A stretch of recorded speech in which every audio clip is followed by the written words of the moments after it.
Welcome back to Our Friend Productions. My name is Chris, and today again we are playing Mighty Number 9. Today we are going against Mighty Number 4? Mighty Number 6? I don't know. His name is Battalion. What he is he is a robot built for war, and he looks like he has a piece of nail sticking out of his head. Arm. I don't know. Ultimately, it's a fun little thing. I was testing out the little... the weapon I got from Seismic, and I don't really show it in this episode, but you can use it. You can actually use it to kind of like roam through people and like bounce on top of them. So if you have a lot of clearance, you can just kind of like bunny hop on top of people, as well as avoiding any damage that'll come your way. It's pretty fun, but again, I don't really use it in this stage too much. As you guys may realize, of course, this is again still after commentary, voiceover, just because I thought I would try something a little different with this playthrough. I figure it's a little shorter, just due to the nature of the game. Like I'm already done with it and whatnot. And I don't know, I thought I'd give it a try. Generally, I'm not a big fan of doing it, but it's always worth trying something that's not gonna cause any harm. And look, we have cryo hanging out in the back. I guess those things kind of explode haphazardly or something. It's again very cool that it's a very cool design that the Robot Masters or your Mighty Numbers are not actual villains in the game. Like they were poisoned, but they weren't evil to begin with.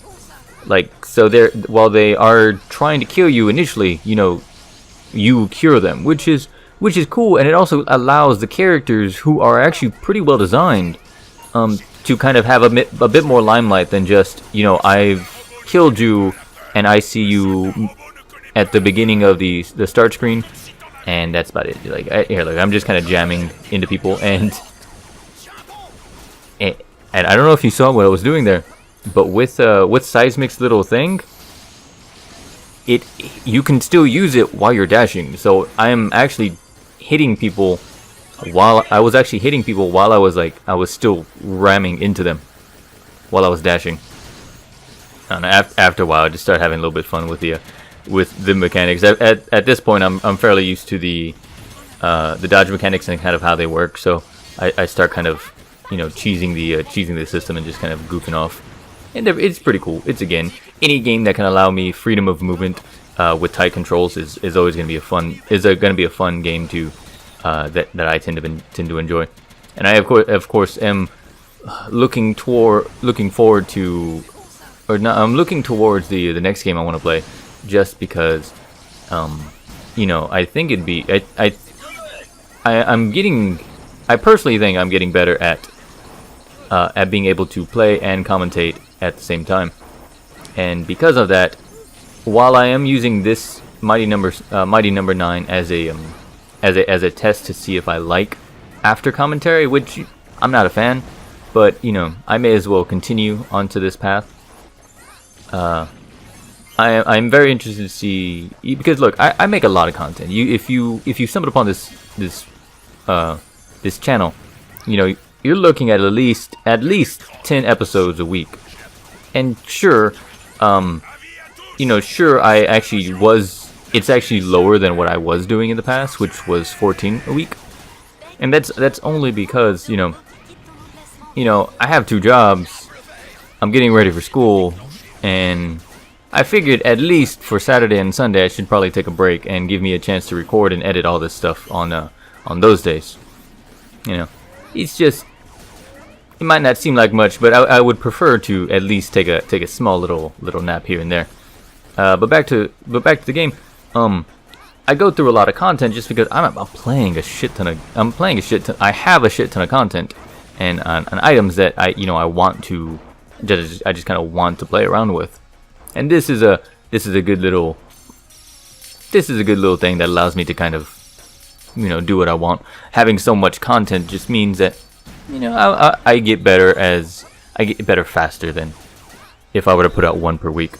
And nothing that if I were gonna put out one a week, you know, and for those who do it, that's, you know, that's cool. You know, those episodes, you know, you put your heart and soul into, you know, that's cool. I just put out a bit more content, and you know, it's just the way I do things. But I'm interested in. But the reason I say that I'm interested in the next LP that I want to do is because I'm looking at some games, and I don't know. I after Dark Souls, I'm excited to I'm excited to see a game that's not Overwatch, because as much as I love Overwatch, it's I don't want my life or my channel just to become fully Overwatch. But where were we? All right, so the main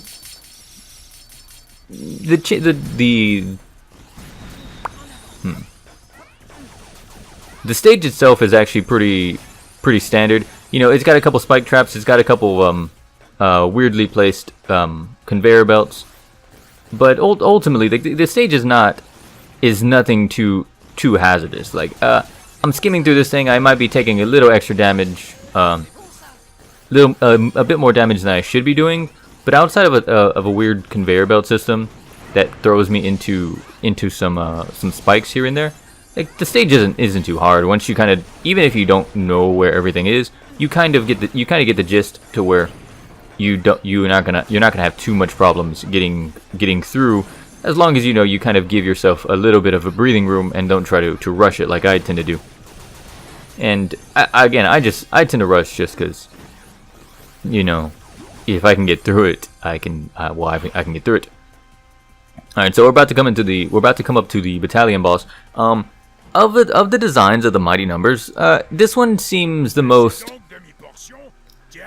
haphazard would be the best term. Like, he's like this weird drill sergeant dude. He's got part nail gun, part, you know, minigun cannon arm, and it looks like he looks like a walking armament. I don't know. This dude just seems a little weird. Like, of all of the Mighty Numbers, I think I just never cared for this guy. Like, the Pyro dude, he's pretty cool. You know, you know, if you watch my channel enough, that you know I'm a fan of cute females. So Dinah and Cryo, which you can't even if he is a male, Cryo sounds like a female. It is a nondescript thing, so in my mind, it's a female. But yeah, his thing after his form change at 50%, just pretty much just got me. It was the first time through, and I don't know. This guy doesn't have too much real things that I have to worry about. Like, he's very telegraphed.